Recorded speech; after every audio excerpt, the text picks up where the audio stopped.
Hello students, आज से इस गैलेक्टिक साइंस चैनल पर हम कक्षा 9 और 10 के विज्ञान को पढ़ेंगे, जिसमें इस वीडियो में हम कक्षा 10 के विज्ञान के पाठ्यक्रम के बारे में चर्चा करेंगे। यानी कि नए सत्र में कौन सा पाठ्यक्रम है, क्या क्या पढ़ना है, उसकी चर्चा हम करेंगे। तो जैसा कि बोर्ड पे दिख ही रहा है कि जो कक्षा 10 का विज्ञान का पाठ्यक्रम है यानी कि सिलेबस है, इसमें साइंस के 3 भाग हैं।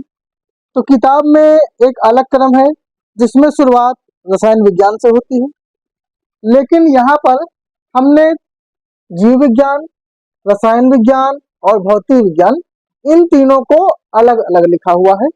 इनको हम अलग अलग पढ़ेंगे। तो सबसे पहले आता है जीव विज्ञान।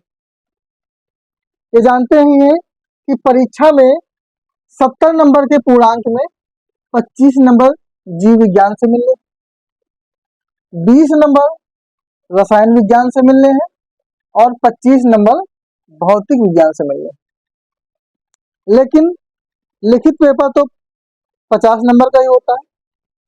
तो जो 70 नंबर है, अब 70 में भी पार्ट सी के जो 100 का पूर्णांक होता है, इसमें है 70 जो होता है, इसमें 70 के भी 2 भाग हैं। इसमें 50 प्लस 20 हो गया है, बाकी 30 प्रैक्टिकल्स हैं, तो मिलाकर 100 हो जाते हैं। अब 50 लिखित है और 20 बहुविकल्पीय है। अब इनमें से अगर पार्टीशन किया जाए तो जो 25 नंबर जीव विज्ञान के हैं, इनमें से 18 नंबर लिखित और 7 नंबर बहुविकल्पीय के। इसमें से 20 वाले में अगर देखते हैं रसायन विज्ञान में, तो 6 नंबर मिलेंगे बहुविकल्पीय के और 14 नंबर लिखित के, तो मिलाकर 20 हो जाता है। और यहाँ पे भौतिक विज्ञान में सेम जीव विज्ञान की तरह 18 नंबर लिखित के और 7 नंबर बहुविकल्पीय के। इस तरह से 20 नंबर बहुविकल्पीय के हो जाएंगे और 50 नंबर लिखित के। तो हम सिलेबस की बात करते हैं।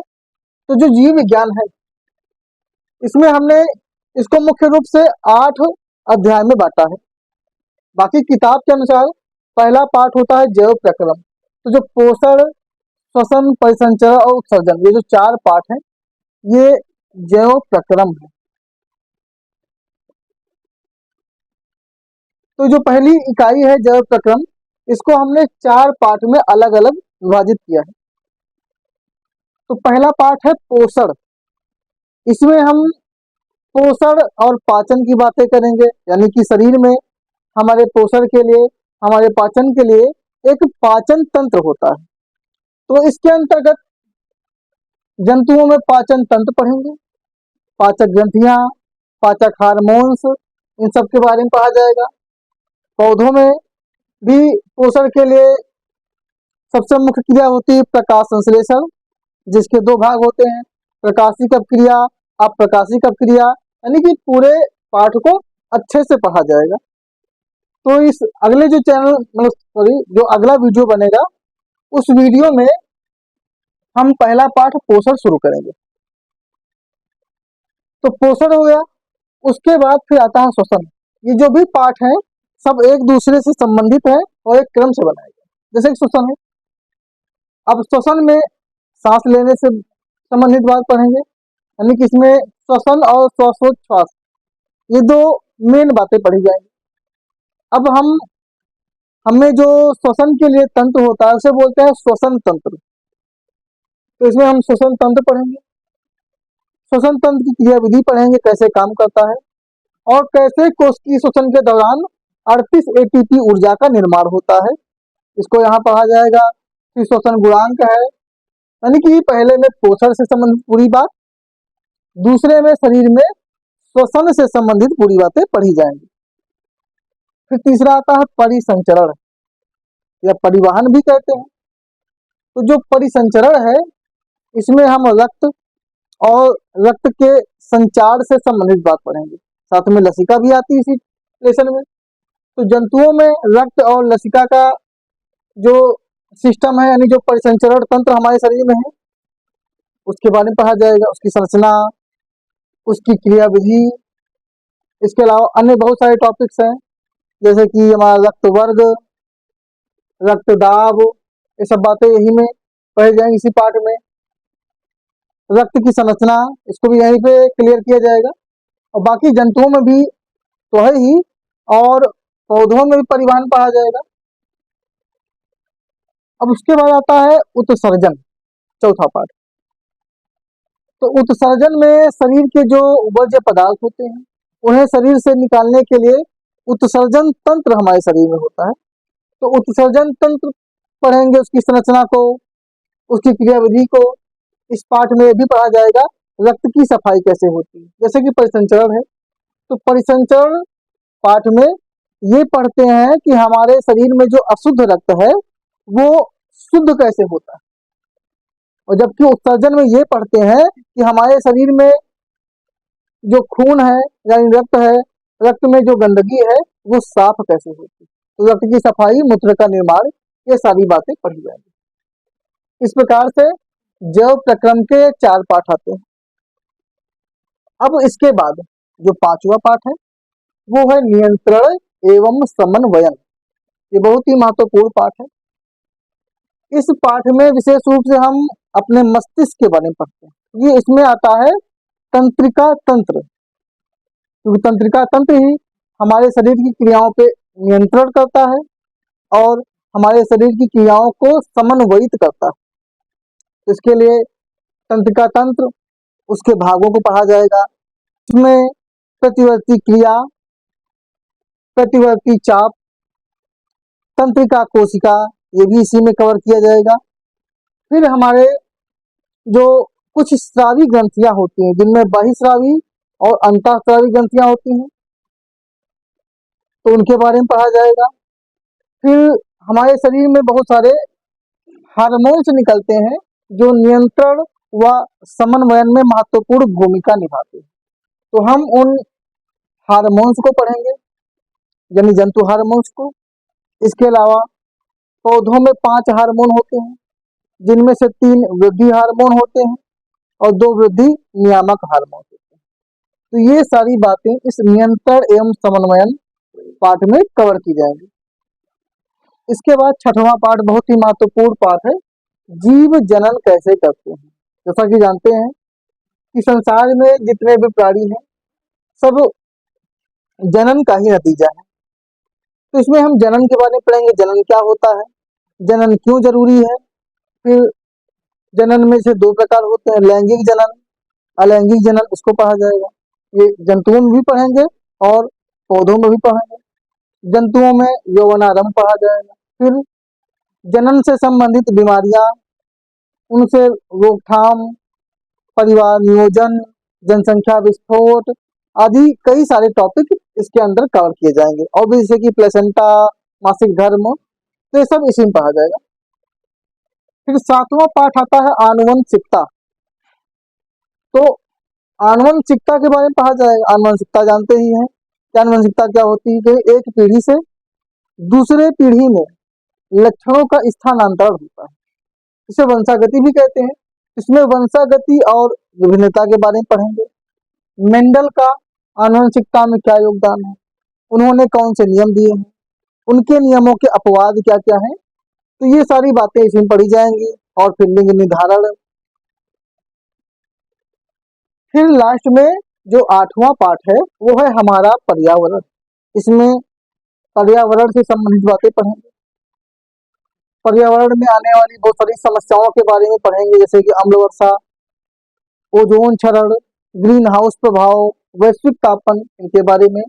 और सबसे महत्वपूर्ण बात पारिस्थितिक तंत्र, इसके बारे में पढ़ेंगे। पारिस्थितिक तंत्र क्या होता है, फिर पारिस्थितिक तंत्र किन घटकों से मिलकर बना है, इसमें कौन कौन से घटक होते हैं, इसमें ऊर्जा का प्रवाह कैसे होता है, इसमें उत्पादक उपभोक्ता अपघटक के बारे में पढ़ा जाएगा, खाद्य श्रृंखला, खाद्य जाल। तो ये सारे टॉपिक जो हैं कवर किए जाएंगे। तो ये तो सिर्फ जीव विज्ञान। उसके बाद जो सेकेंड हमारा पार्ट आता है वो है रसायन विज्ञान, केमिस्ट्री, बायोलॉजी, केमिस्ट्री और भौतिक विज्ञान यानी कि फिजिक्स। तो पहला पार्ट है रसायन विज्ञान में रासायनिक अभिक्रियाएं एवं समीकरण। अब इसमें ये पढ़ेंगे कि रासायनिक अभिक्रियाएं क्या होती हैं। कैसे अभिक्रियाएं होती हैं, रासायनिक अभिक्रियाओं के प्रकार कितने हैं, और फिर रासायनिक समीकरण पढ़ेंगे। इसमें ये पढ़ेंगे कि संतुलित समीकरण क्या होते हैं, यानी कि एक असंतुलित रासायनिक समीकरण को किस तरह से संतुलित किया जाता है, ये सब सारी बातें पढ़ा जाएगा। बाकी इसमें संक्षारण है, विकृत गंधिता, तो कई सारे टॉपिक्स रहेंगे। फिर दूसरा पार्ट है अम्ल, क्षारक तथा लवण। अब क्षारक को क्षार भी कहते हैं, तो अम्ल, क्षारक, लवण, यानी अम्ल क्या है, अम्लों के प्रकार, अम्लों की विशेषताएं, इनकी अभिक्रियाएं। फिर क्षारक में वही बात है, क्षारक, क्षारक के प्रकार, क्षारक की विशेषताएं, क्षारक की अभिक्रियाएं। फिर आता है लवण, जो कि उदासीनीकरण के परिणाम स्वरूप बनता है, तो लवण के बारे में पढ़ेंगे। फिर इसी में एक टॉपिक आता है पीएच मान, पीएच पैमाना, ये पढ़ा जाएगा। दैनिक जीवन में हमारे पीएच का क्या महत्व है, इसको पढ़ेंगे। फिर कई सारे लवण हमारे सिलेबस में है, तो उन लवणों की संरचना, उनको बनाने की विधि, उनके भौतिक रासायनिक गुण, उनके उपयोग, ये सारी बातें इसी में पढ़ी जाएंगी। ये तो अम्ल, क्षार, लवण। अब तीसरा पार्ट है धातु तथा अधातु। अब मेंडलीव की जो आवक सारणी है, उसमें धातु और अधातुओं को भी दिखाया गया कहाँ पे होते हैं। तो ये पढ़ेंगे धातु क्या है, अधातु क्या है, इनके गुण, इनके उदाहरण, इनकी अभिक्रियाएं।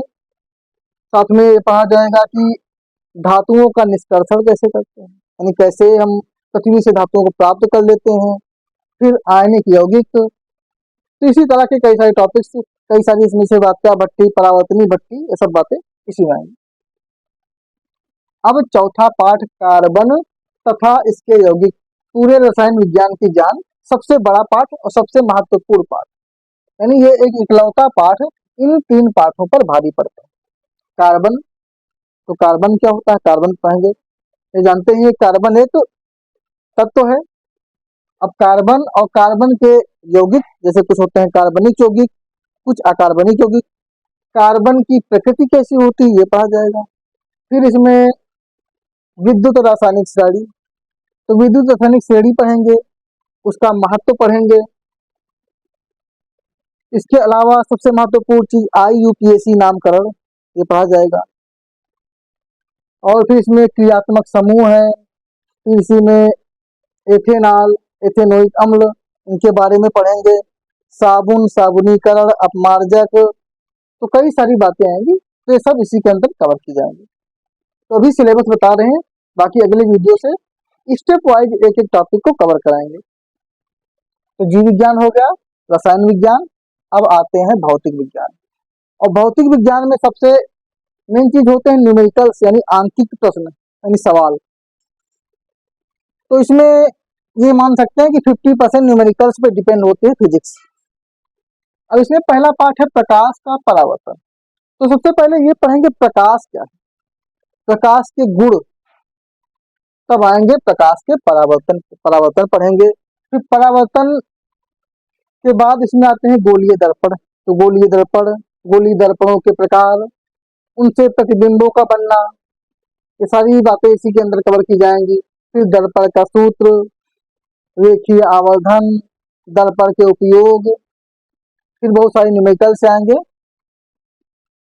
फिर सेकेंड है प्रकाश का अपवर्तन।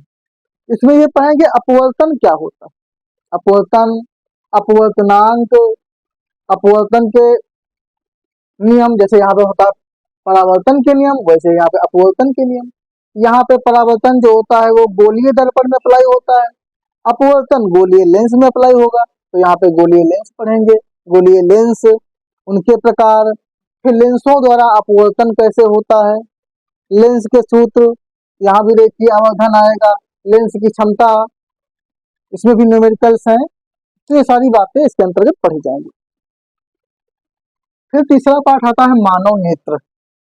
अब नेत्र समझते ही हैं, शरीर में आंखों का क्या महत्व है। तो मानव नेत्र की संरचना, मानव नेत्र का कार्य, फिर नेत्र से संबंधित बीमारियां, जिसमें विशेष रूप से निकट दृष्टि दोष और दूर दृष्टि दोष, इनके बारे में पढ़ा जाएगा कि निकट दृष्टि दोष क्या है, दूर दृष्टि दोष क्या है, ये किन कारणों से होती है, इसके समाधान क्या है, इन सब को बातों को पढ़ेंगे। इनके अंदर न्यूमेरिकल्स आएंगे। फिर वायुमंडलीय अपवर्तन, श्वेत प्रकाश से मतलब कि प्रिज्म से श्वेत प्रकाश का अपवर्तन पढ़ा जाएगा। वर्ण विक्षेपण, प्रकाश का प्रकीर्णन, ये सारे टॉपिक्स जो हैं इसी मानव नेत्र, यानी ये कह सकते हैं जो 3 पार्ट हैं, प्रकाश का परावर्तन, अपवर्तन और मानव नेत्र तथा रंग बिरंगा संसार, ये तीनों प्रकाश के अंतर्गत आते हैं। यानी एक यूनिट है प्रकाश, उस प्रकाश के अंतर्गत ये तीनों पाठ आते हैं। और जो दूसरी यूनिट है विद्युत, उस विद्युत के अंतर्गत ये 2 पाठ आएंगे। उस विद्युत पाठ में विद्युत यानी विद्युत धारा पढ़ेंगे, विद्युत धारा, विद्युत विभव, विभवांतर, प्रतिरोध, ओम का नियम, ओम के नियम का सत्यापन, फिर प्रतिरोधों के संयोजन, विद्युत धारा के ऊष्मीय प्रभाव, विद्युत शक्ति, कार्य, यानी काफी सारे जो टॉपिक होंगे इसी विद्युत पाठ में कवर होंगे। और इसमें से न्यूमेरिकल्स बहुत आते हैं। फिर आता है विद्युत धारा के चुंबकीय प्रभाव। अब इस पाठ में पहले पढ़ेंगे चुंबक क्या होता है, चुंबक के प्रकार, फिर विद्युत धारा के चुंबकीय प्रभाव जानेंगे, चुंबकीय प्रभाव कैसे होते हैं, यानी धारावाही परिनालिका में चुंबकीय प्रभाव कैसे होता है,